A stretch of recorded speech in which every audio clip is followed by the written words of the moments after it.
आणि इंदापूर नगर परिषद निवडणुकीच्या ठिकाणी पुन्हा राडा झालाय। पोलीस आणि कार्यकर्त्यांमध्ये बाचाबाची झाली। 3:30 वाजेपर्यंत 55% जास्त मतदानाची इथे नोंद झाली। अगोदर एकदा राडा झाला होता, तो पोलिसांनी शमवला होता। दोन्ही बाजूच्या कार्यकर्त्यांना बाजूला सारलं होतं, पण आता पुन्हा एकदा राडा झालेला आहे। पोलीस घटनास्थळी उपस्थित आहेत आणि राडा करणाऱ्या सगळ्याच पक्षाच्या समर्थकांना इथून बाजूला काढलं जाते। बारामतीमधली ही दृश्य आहेत इंदापूरमधली। खरं तर बारामती नगरपालिकेची निवडणूक होत नाहीये, इंदापूरची होतीये आणि इंदापूरमध्ये हा गोंधळ पाहायला मिळतोय।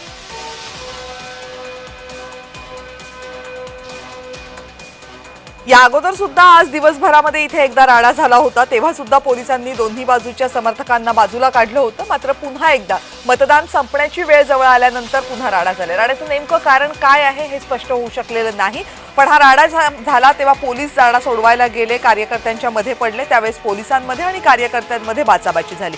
दरम्यान हे सगळं होत असताना 3:30 वाजेपर्यंत 55% जास्त मतदानाची नोंद झाली।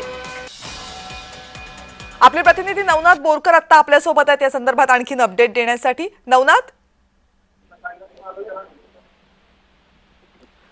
माझा आवाज आपल्यापर्यंत पोहोचतोय? हा, पोहोचतोय। बरं, आताची इंदापूर मधली काय परिस्थिती आहे? राडा थांबलाय की अजूनही बाचाबाची सुरूच आहे? सध्या जो राडा झालेला होता तो थांबलेला आहे। खरं तर याच मतदान केंद्रावरती सकाळी 2 गटामध्ये राडा झाल्याचं पाहायला मिळत होतं आणि त्या दुपारनंतर देखील कार्यकर्ते आणि पोलिसांमध्ये बाचाबाची झाल्याचं समोर आलेलं होतं। खरं तर जे कार्यकर्ते होते ते मोठ्या संख्येने त्या मतदान केंद्रावरती आल्यानंतर पोलिसांना त्यांनी सांगितलं की बोगस मतदान होऊ शकतं। यामुळे कार्यकर्त्यांनी पोलिसांना त्या कार्यकर्त्यांना बाहेर काढण्याचं विनंती केली होती। मात्र पोलीस आणि त्या कार्यकर्त्यांमध्ये बाचाबाची झाली।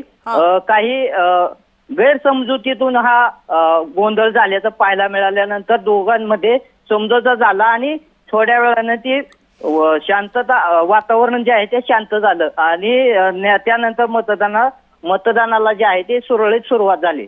मॅडम नवनाथ, धन्यवाद तुम्ही दिलेल्या सगळ्या सविस्तर माहितीबद्दल। इंदापूरमध्ये मतदानाला एकदा राडा झाल्यानंतर पुन्हा सुरुवात झाली होती। बोगस मतदानाचा मुद्दा होता, त्यावरून पहिल्यांदा राडा झाला होता। पुन्हा एकदा तशीच परिस्थिती निर्माण झाली, पण पोलिसांनी या सगळ्या परिस्थितीवर नियंत्रण मिळवले। दरम्यान मतदारांनी इथे आपला मतदानाचा हक्क बजावला। दुपारपर्यंत 55% जास्त मतदान झालं आणि अजूनही अनेक मतदान केंद्रांवर मतदार हे रांगेमध्ये उभे आहेत।